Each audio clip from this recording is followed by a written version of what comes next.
Ako po si Abby Trinidad at welcome po sa isang napaka-espesyal na edisyon ng Pamilyang Tagumpay. At ngayon ay Mother's Day. Ipinagbubunyi po natin ang araw ng mga ina dahil sila po ang may ganda, lakas, talino at ilaw ng tahanan. Yan po ang mga nanay natin. Makakasama natin na ang isang tunay na inspirasyon, isang ina, asawa, negosyante at tagapagtaguyod ng gawang Pilipino. Walang iba kundi si Miss Kizzy Subaylo Perlman na may-ari ng Heritage Finds Clothing. Kaya simulan na natin at tara na sa ating kwentuhan dito po sa Pamilyang Tagumpay.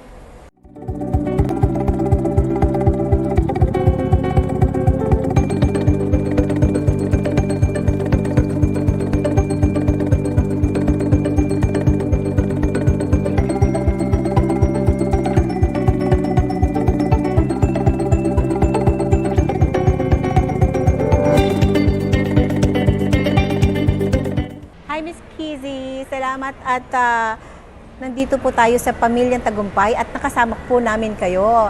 Alam ko na napaka-busy nyo dahil alam ko yung negosyante maraming ginagawa at buti na lang at naabutan ko po kayo dito sa inyong store. Napakaganda po. Miss Kizzy, yan po, pwede niyo po ba i-share sa ating mga televiewers at mga nakikinig kung paano ba ito nagsimula at paano ba yung passion mo nag-umpisa dito sa Heritage Finds? Salamat, Miss Abby, for inviting us at ma-share yung kwento namin. So, ang Heritage Finds po really started as a passion project for us. No? Family ko ay nasa heritage preservation. Alright. So, we're from Upper Province, from my mom's side. So, even before I started the business, we've been helping in the background sa cultural youth formation, saka preservation ng ibang art forms, traditional art forms ng Ignay culture. Sila po yung main indigenous tribes sa Upper Province. So, just kind of started from there, and then personally, I've always been interested in fashion and apparel design, which I wasn't able to pursue in my younger years. So, ito po ay, I think, pagsasama ng dalawang interest ko. Oo. Both on the personal and the professional. Oo. Paano mo pinili nyo, ma'am, ang Heritage Finds na brand? The brand? I picked up this name about 8 years ago. We were in Myanmar. Kasi nasa development work po ako. So, tumira kami doon for a few months. No? So, I'm very interested in indigenous art. And I came across the textile arts of the Chin indigenous group. So I was very interested, and I said, where is our indigenous textile arts here? And then I started researching about, first I started where we're from, in Upper Province, and then I discovered that there's a small but thriving community of weavers and artisans there. So doon po nag-start yung interest ko, which it took a few years for it to finally come together. So Miss Kizzy, ito ba naging fashionista ka ba nung bata at dito mo nasundan yung yapak na papuntang business mo dito sa Heritage Finds? Hindi naman, I wouldn't call myself a fashionista, but I'm interested in textures and colors. So when I was in high school po, nagde-design ako ng sarili kong damit, which we would use for church. And then my father was into garments retail, so I also helped sa pagbebenta ng t-shirt. Kasi pag may nagbabayad po sa amin, nagbabayad sometimes in terms in fabrics. So I would create something out of those. I even have my own label back then. This was in high school, but I pursued another line when I was in college. So it's always been at the back of my mind. And thankfully, even after 20 years, I've been able to pursue what I wanted to do when I was much younger. Oo, it started with shirts, no? At ngayon, ito na yung mga ganitong magandang pang Pilipino na kasuotan. Oo. Siyempre sa pamilya nyo, no, may mga anak tayo.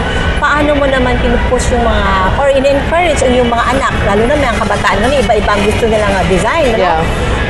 paano mo in-encourage na gamitin o suotin yung mga pang-Pilipino kasuotan? For the younger crowd, no, Yes. yung younger segment, we usually create newer designs like the vest that is featured here, no? So they can imagine wearing it for smart casual events. Hindi lang nila iisipin yung Filipiniana for formal o kaya pang flag ceremony so that they can wear it when they go out, when they meet their friends. We also highlight the stories behind why indigenous heritage is important and what their role is in it by also supporting it. So, You mentioned na itong mga costumes nyo or itong mga clothing ninyo ay occasional or sinasabi nila occasional pero paano ba ito masasabing hindi gano'n, ano? At kinakailangan din na pwede itong kasuotan na pwedeng casual. Yeah. At ano sinasabi ng mga anak mo bilang medyo modern na sila ngayon at bakit heritage brands ang napili mo na brand name? Yeah. So ngayon, I think, unlike before na medyo limited yung options, di ba, for Filipiniana or Philippine-inspired attire, ngayon nakikita natin na ginagamit na siya for work, ginagamit din siya for mga panglabas, no? At syempre sa special occasion. So meron ding mga bagong laws at saka guidelines ang Philippine government na nag-encourage na magsuot ng Philippine tropical fabrics ang mga government workers, no? At marami ding mga private sector ngayon are showing interest to use more Philippine made and Philippine weaves in their clothing. So, yun po yung mga developments na nakakatulong mag-promote din na hindi lang pang June 12 ang Filipiniana, but it's something that you can use every day. And with that, we provide different options, different weaves, different designs that they can choose from. Oo. Bilang ina at of course ngayon ang Mother's Day, ano? Paano mo naman na binabalance, no? Bilang ina ang iyong pagninegosyo at pagiging ina sa iyong mga anak? Medyo mahirap po on some days. So since our business po involves also a lot of face-to-face activities, we make sure that we make enough preparations before each event, no? At we also have people who would help us to look after our stores. So mahalaga po yung we give enough time for the preparation. And then we keep a calendar of activities both for the business and for my kids' school activities and family activities. So we make sure that we're present, no, during most of our kids' activities. I also tag team with my husband. So kung kunwari meron akong big event and I cannot be in one of the kids' activities, he would stand in for us. But we make sure we're there I'm there for most of the activities. We align our schedules and we have the people to help us do some of the tasks, no, para then I have time to concentrate on other things like partnerships, reaching out to customers, and designing. Oo, nabanggit mo kanina, you partner with your husband in this business. Paano pwede mong encourage yung mga ina ngayon na nakikinig na maganda rin na they tag along or partner with their husband, so para sa isang pamilyang negosyo. At syempre, hindi lang ang ating mga asawa, kundi pwede rin yung mga anak nyo. So, meron bang kayong ganong dynamic sa family? So I started this business and I lead the creative direction, no? So my husband helps in the operation side. So I think it's a constant dialogue with your partner or your family. No? Because this is going to take a lot of energy, resources from everyone. So I think you have to convey your vision for the business. What do you expect from them and how much time also can they give? So para walang resentment. So mahalaga 'yon. And then sa business minsan may disagreement, so you need to really allot time with your partner or your family to say that this is what we need to do. what can we do to improve? What's your feedback on, this strategy or dun sa event natin? What can we do better? So yun yung mga mahalagang conversations, no? Kung i-involve mo yung family at saka partner mo at mga anak mo sa negosyo. Yeah, tama yung sinabi mo. Yan. Miss Kizzy, bilang isang inang entrepreneur, no? Laban lang tayo araw-araw, hindi ba? Alam mo Yes, naman, ang opo. negosyo, no? Talagang hindi mo ina-expect ang mga biglang problema at bigla rin ang mga challenges, no? Ano ba para sa iyo ang isa sa mga challenging roles dito sa mundo, no? Mundo ng isang negosyante or bilang isang entrepreneur, paano ba pagsabayin ang bahay at ang negosyo? Hindi po madaling balansehin, no, sa araw-araw ang pagnenegosyo at saka pagiging mommy. Mommy, oo. So, siguro yung pinaka-challenge ko yung pag nagkasabay-sabay yung events at activities and may activity yung anak ko sa school. And I feel guilty then for not being there. So, ang ginagawa ko, kung meron akong event day, hindi ko talaga kayang mapuntahan, I talk to my husband or to my mom if they can cover for me. But yun nga, as I mentioned po kanina, we make sure na we have our calendar of activities para hindi po maging conflict sa schedule. Especially, yung mga kids around 7, they're very conscious na if you're there or not. So, I try to be there most of the time. Yung second po siguro, minsan, times are tough sa business, sales are not so good. So, you go through emotional stress then and financial stress. So, I try to step back a bit para din hindi ko din ma-transfer yung stress na yun, no, sa family. Although minsan hindi rin may iwasan. And it's important that I either take a walk, go to the gym, and do something else, or just really have a moment to breathe and reflect para ma-distress din, no? And be able to go on the next day again. Oo, totoo yun, bilang isang ina, talagang kailangan mo mag-distress. Kung hindi, sabi mo, mama, transfer mo yung stress mo sa mga anak mo. Sabi mo rin kanina na you follow a calendar of activities. Ano ba yung routine mo as a mom? Yeah. No? Ano ginagawa mo mula sa umaga? Yan, lalo na sa mga nakikinig na gustong business bilang isang nanay o housewife. So, first thing in the morning, usually check my email first, check my to-do list for the day.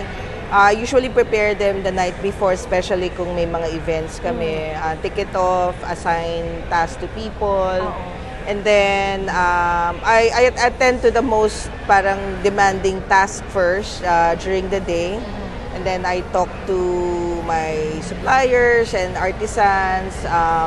And then I do some of my creative work in the afternoon when it's a bit quiet. I do my designs. I talk to our artisans. I visit the store. Yun po. So, yun yung routine ko, no? So, in the afternoon, I spend a bit of some time with my son when he comes home from school. And then, may konting playtime with my youngest son who's about 3 years old. So, and then, we put the kids to bed. So, mahalaga na may time kami for story time and bedtime for the kids, making sure they're in bed by, say, 8 p.m. So, we monitor those. And sometimes I do some work in the evening, but I try not to, para din may quality time din with my husband and my kids. But minsan hindi maiiwasan after bedtime, I do a bit of work just to check last-minute preparations for, if it's, for example, Mother's Day, we do social media posting, we schedule them beforehand so I don't have to worry about them first thing in the morning. So, mahalaga din po talaga yung planning at saka yung scheduling, no, for the mommies.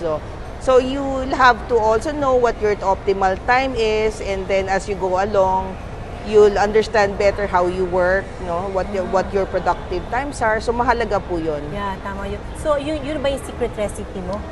As a working mom or sa I think mompreneur? I think it's a combination. I think every day you need to really show up with passion and energy, right? You need to ask your why. Why am I doing this? Oo. Second po talaga yung support ng family and friends. I think you cannot really do this business without somebody helping look after, the household work. Yeah. Helping look after the children, and just, being there for you at the end of the day. Napakalaking factor po nun. Nasabi mo na malaking factor or malaking help po.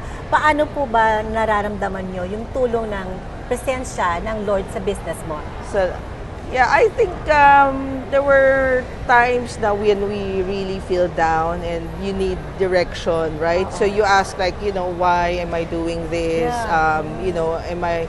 You have a lot of self-doubt sometimes as an entrepreneur, and I ask for prayers to lift up all those cares. Yes.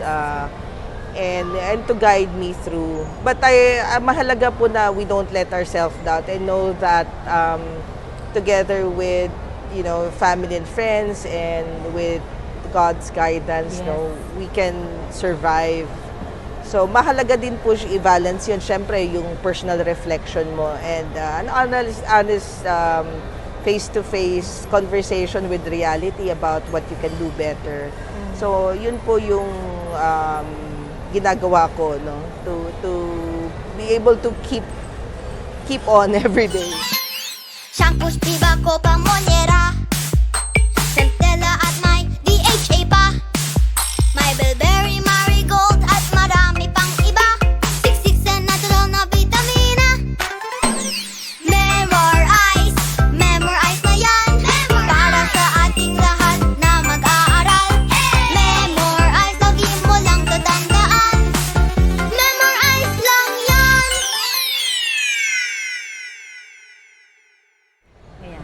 Miss Kizzy, ngayon naman, focus naman tayo sa pamilya, pananampalataya at pangarap. No, alam mo sa programa natin, palaging tanong, paano ba nagiging tagumpay ang pamilya? At alam mo sa kwento mo habang sinasabi mo yung mga values, yung mga challenges, malinaw na mahalaga ang bahagi ng pananampalataya. So, paano ka ba ginabayan ng Panginoon sa journey mo dito sa inyong negosyo? I think you always need discernment then at each stage. May mga things that are out of your control, Yes. right?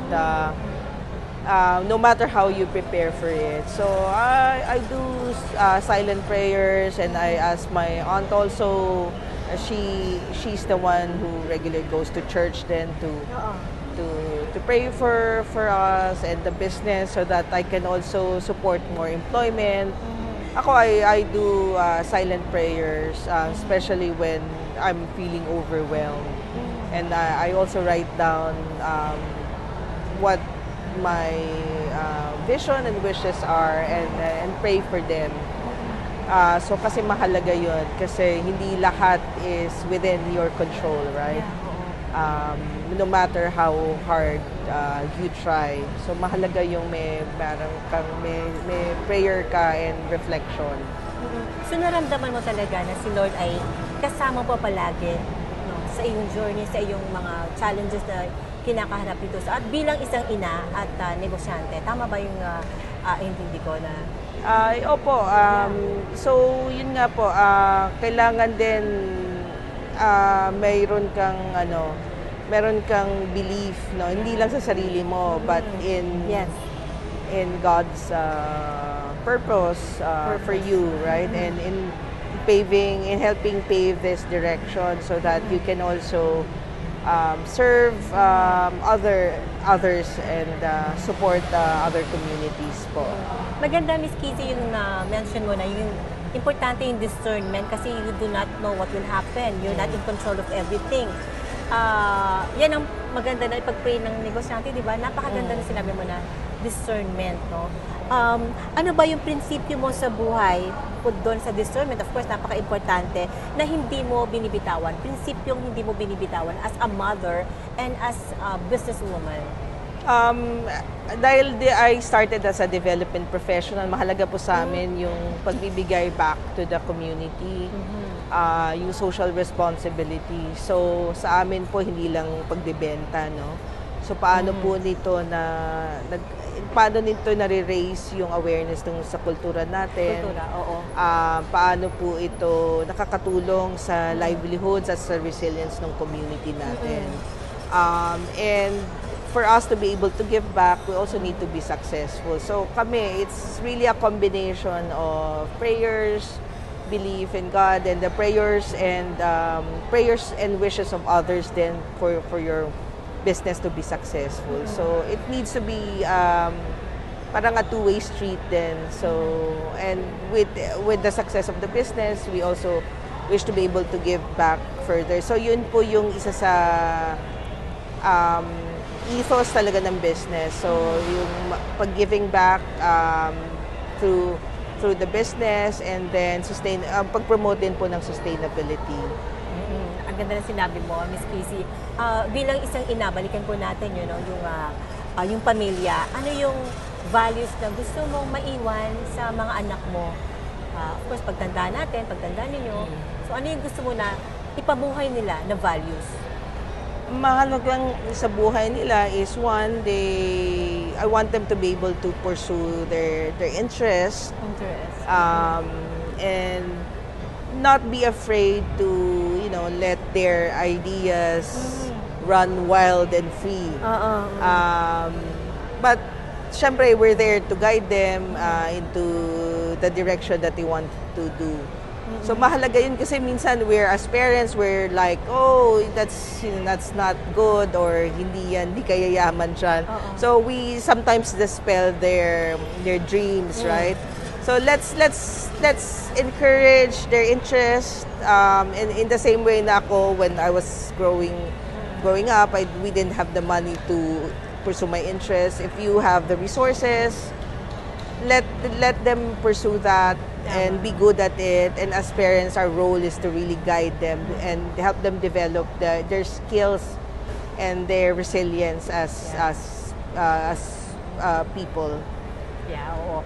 Last question, bilang isang nanay, paano mo naman hina-handle yung mga pagsubok o yung panahon na nangihina ka at pagod na? Ano ba yung life verse mo na gusto mo i-share ngayon sa ating mga televiewers? So the first thing that came to mind is Psalms 18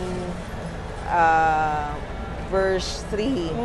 The Lord is my rock, my fortress and my deliverer, in whom I take shield and my place of safety.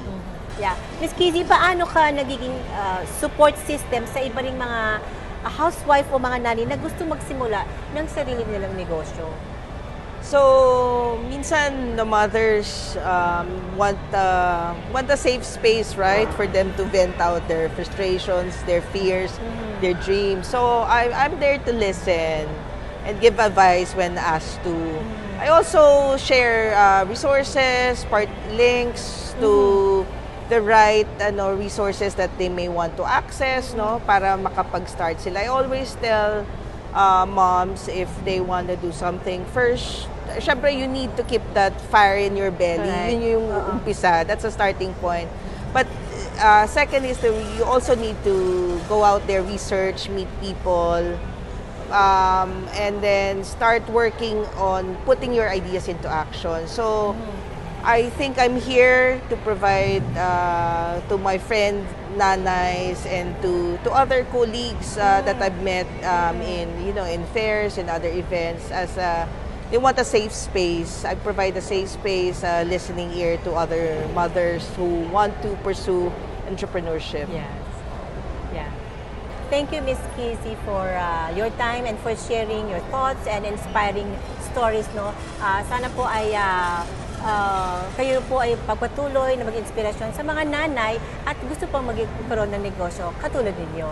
Thank you very much. Miss Maraming Christy. salamat, Miss Abby, at sa mga viewers din. Ang tunay na tagumpay sa tahanan nagsisimula.